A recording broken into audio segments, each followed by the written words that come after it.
భక్తి యోగం 5వ శ్లోకము. క్లేశోధికతరస్తేషాం అవ్యక్తాసక్తచేతసాం అవ్యక్తా హి గతిర్దుఃఖం దేహవద్భిరవాప్యతే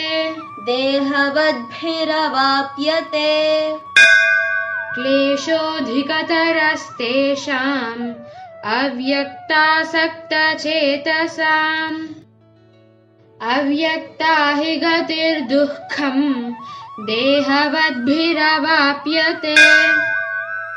మా ప్రయత్నం మీకు నచ్చినట్లయితే లైక్ చేయండి, సబ్స్క్రైబ్ చేసుకోండి.